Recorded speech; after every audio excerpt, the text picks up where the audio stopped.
Hi everyone, I'm Rincey and this is Rincey Reads. Today I'm going to be doing a little bit of a discussion video about the Brothers Karamazov, or at least the first half of Brothers Karamazov by Dostoevsky. If you haven't been around or you are new to my channel, basically I am reading through this book in the month of August, and so I thought I would do a little bit of a discussion about how things are going with like the first half of the novel. A bunch of you guys are reading it along with me, so I thought it would be good to do just sort of like a little bit of a check-in. My experience with reading this book, it feels significantly different than it has with the previous books that I've done these sort of August projects with. If you aren't aware, every August for the past couple of Augusts I've been picking a big intimidating book to read, and usually like I'm a lot more engaged with you guys who are reading it as well as just like posting my general thoughts, but life has been something lately and I've been feeling slightly more disconnected, so I feel like this video would be a good chance to sort of check in and to talk about this book a little bit and to hear from you guys how it's going. So yeah, this has been a really interesting reading experience so far. If you watched my Friday Reads video last week, you would have heard me talking about it a little bit,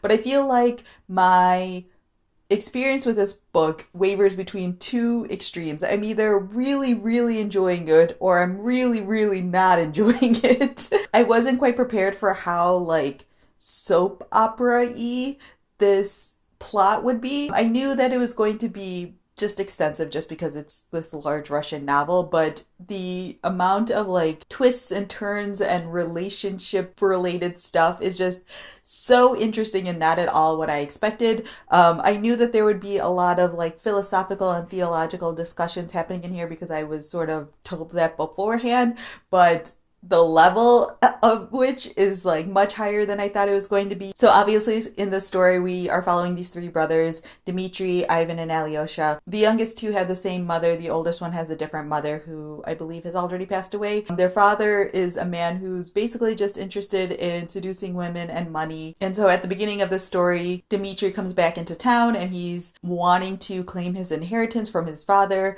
but the father doesn't want to give it to him. It's the inheritance that his mother left him, but the father doesn't want to give it to him because he wants to keep it for himself. But it also turns out that they are both in love with the same woman, but Dmitry is also engaged to another woman named Katerina who Ivan is in love with. So yeah, there's already, just in that small circle of people, a whole lot going on. Then you also have like Alyosha, who is part of this like seminary or monastery, and his sort of like teacher or the person who's been guiding him, the head of the place, is on his deathbed. There's been a lot of interesting discussions in here about right and wrong, good and evil, the existence of God, things like that, which at first I was kind of irritated with, but depending on who's doing the discussion and what they're discussing, I sometimes really enjoy. One of the questions that I have for people who are also reading this book or have also read this book is how you're finding that. I personally can see people having a really difficult time with those sections, especially if they are A, not a Christian, or B, have like zero religious interest or affiliation or background or knowledge. Like some of this stuff I feel like I'm slightly familiar with because I grew up in the church. I've been not surrounded by, but I've been alongside people who have had like deep philosophical and theological discussions. I took a couple of theology classes when I was in college because I went to a Jesuit university. So like I feel like this philosophical and theological stuff that's happening in here isn't that hard to wrap my brain around. Like it does require extra energy and thought from me, as I would assume it would anyone, but I can't imagine what the like discussions about like orthodoxy and things like that could potentially be like for someone who has zero background in it. So yeah, that's definitely like one question that I have for you guys if you are reading this book or have read this book but don't have any sort of like religious background or religious affiliation. What are those sections like for you? Or if you have a religious affiliation but you're not Christian, what are those sections like for you? Because it's so like specific and detailed sometimes that I wonder if people are getting lost in those details. Maybe you're just skimming over it, which is totally possible. It's also really interesting because I feel like the plot is still just barely getting started. Even though we're halfway through the book, I feel like a lot of stuff obviously has happened, but it feels like we haven't really hit like the critical point yet. So I'm really intrigued to see sort of where this story ends up going. I really have no idea what's going to come next. I don't know if this is considered a spoiler, but I do know that someone dies and I know who that someone is, but I don't know exactly like how it takes place. And also I know that this book is going to deal with like the consequences of that. So it'll be interesting to see how that plays out, and just knowing like who does it and already knowing how the other characters are, just seeing already the discussion of like right and wrong that will probably occur over the course of this book will be interesting to me. But yeah, it's really hard to sort of like wrap my brain around this book sometimes. I'm really glad I'm reading this in really small chunks. I honestly can't read significantly more than like the daily portion every single day.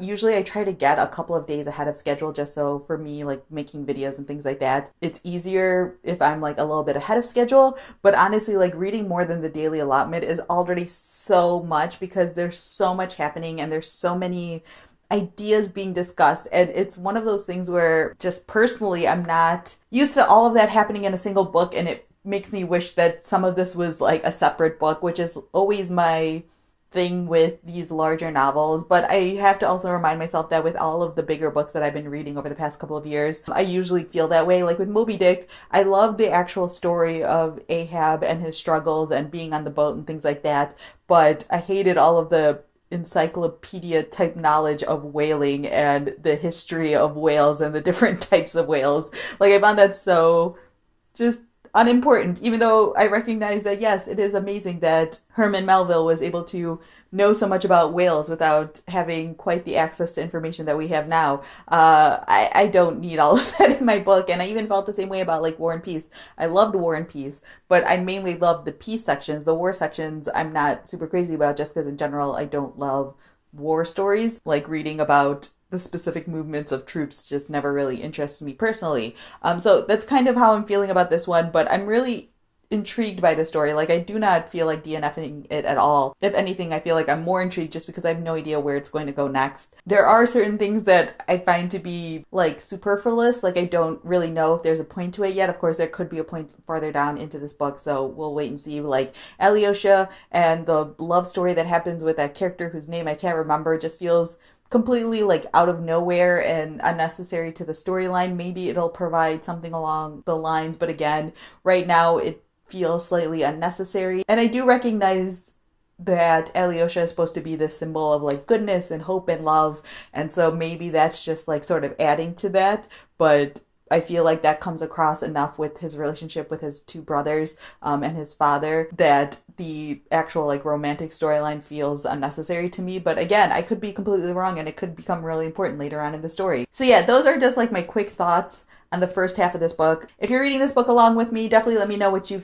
are thinking of it so far. This one has definitely been a harder read than it has been in the previous years, but again, I think that's partially just like my personal brain space, and I'm not like knocking the book for that. I think, again, it's more me than the book itself, but I am enjoying like the plot developments as they are occurring, and I think that, you know, we're sort of like right around the corner for something big happening. So yeah, I am definitely intrigued to see how the rest of this book goes. Definitely leave comments down below letting me know what you've thought of it so far. If you've read the book already, definitely feel free to talk with me about it down in the comments below, but obviously like no major spoilers in the comments or anything like that. But yeah, I'll have like a full discussion video about this, or at least about the second half of the book, once I've finished reading it, obviously. So yeah, that's all I have for now, and thanks for watching.